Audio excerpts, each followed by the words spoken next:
Have we ever stopped to ask that boy that carries a knife what he wants to do when he's older? If his parents are still together and who his role models are? Cause I guarantee you he don't live next door to a doctor. Instead he's more than likely to be riding with thugs. And they're the ones in the community prescribing the drugs and driving those cars.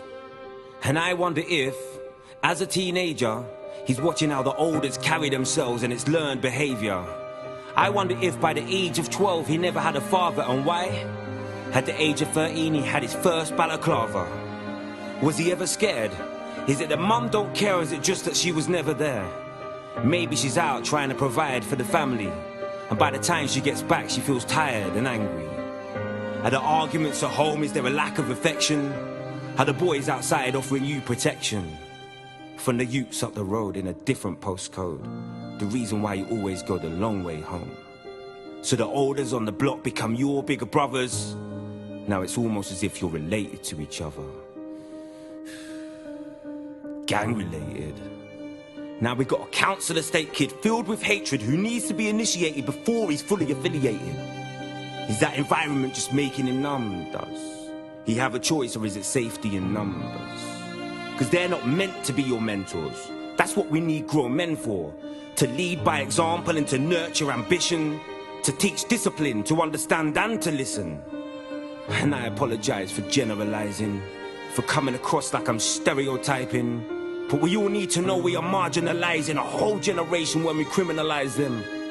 Who really wants to end up in prison or dying? And the social networks make it all look exciting. The way that gangs incite violence live online, and it's followed by an advert to make sure we're still buying. And I'm not about to blame this all on drill, but thoughts become words, and words become real. So tell me there's not a vested interest in what's manifesting, when all the kids can hear is I splashed him and I chefed him, dipped him outside of his house and then left him.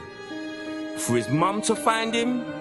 Have you been to a funeral and heard a mother crying? When her son's in the ground, it sounds like she's dying. It's been like this for years. Wiping those tears and printing those T's, saying put the knife down, blaming police, writing to our local MPs. I've seen mums at knife crime rallies begging on their knees like, they've took my son, but make it stop please. And it's our responsibility. Have you heard it takes a village to raise a child? But we're losing our community, so they're left to run wild. And this isn't the time for answers or excuses, but the youngers need to know there's consequences for their offences. Justice will be served if you're caught or let go.